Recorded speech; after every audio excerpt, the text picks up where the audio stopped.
The story tonight is simple but seismic. Arsenal want Eberechi Ez, pundit Chris Sutton says Ez looks attempted, and with the transfer window ticking down, this could be the late charge that reshapes the title race. Ez is not just another name on a list. He's a creative spark, the sort of midfielder who unlocks tight defences and gives an already talented Arsenal unit a different dimension. Fans dream of the extra pass, the line-breaking run, the moments of invention that turn draws into wins. Managers measure seasons by those marginal gains. So when a club like Arsenal sets their sights on a homegrown talent who blossomed in South London, the stakes are both footballing and symbolic. It tells you where the club thinks they need to improve and how hungry they are to leap the final hurdle. That urgency is what makes Chris Sutton's comments matter. As the window tightens, pundits tend to amplify what clubs and players are already feeling in the market.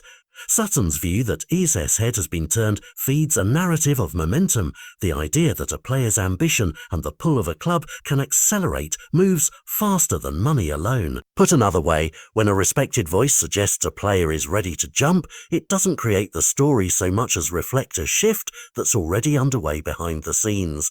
For Arsenal supporters, that sense of inevitability is intoxicating. For rivals, it's a wake-up call. For Palace, it's a test of resolve. Decide to sell and risk weakening a squad that just achieved major success, or hold firm and possibly let a prized asset walk for a higher price or on different terms.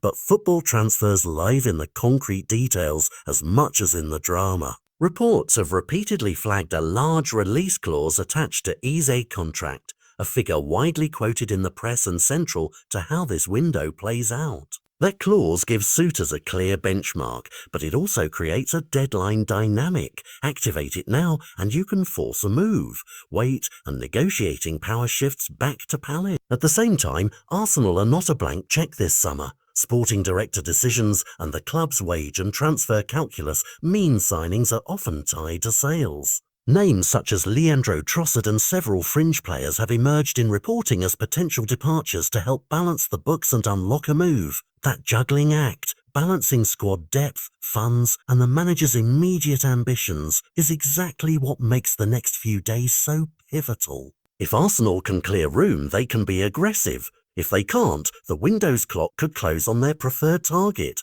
Complicating Arsenal's plans is the fact that they are not alone. Rival clubs have been linked with Eze's, and Tottenham in particular have been reported to open talks, setting up a North London subplot that adds more fuel to the fire. Competition changes the calculus for everyone.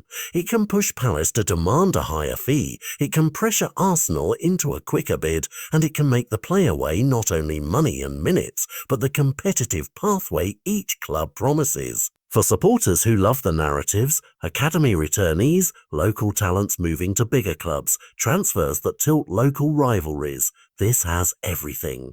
For executives, it's spreadsheet work and negotiation under pressure. The real-time tension. Will Arsenal move? Can they sell first? Will Spurs swoop? Will produce headlines? And perhaps more importantly, determine who lines up on day one of the season. So what are the likely scenarios and what would they mean? If Arsenal act quickly and complete a deal, they add a proven creator at a moment when their attack needs fresh imagination. That could be the marginal improvement that turns close fixtures into a string of wins and puts sustained pressure on rivals. If Arsenal fail to get their sales across the line or are outbid, the club will have to rely on the summer signings already through the door and pray that existing options can bridge the creative gap. If the release clause window is allowed to lapse without activation, Palace reassert control and can demand a higher fee, or simply keep the player and build a team around him after a trophy-winning season. Each outcome has ripple effects for tactical plans, for fan expectation, and for the tone of the opening weeks of the Premier League. In the final analysis, this is about more than a number on a contract sheet. It's about ambition and timing. Arsenal believe they are close enough to end a wait for a title that a single well-judged acquisition can make the difference. Ez must decide whether to chase a new challenge now or to stay and lead Palace into the coming season. For viewers and fans, the next 48-72 hours are the crucial watch window. Look for official bids, late sales from Arsenal's squad, public signals from player representatives, and any move from rival clubs. Whatever happens, this episode will be remembered as the transfer flicker that either burned bright and changed the title race or fizzled and left questions for the season ahead. Keep your notifications on. This is one of those moments where a single phone alert can rewrite the story you thought was settled.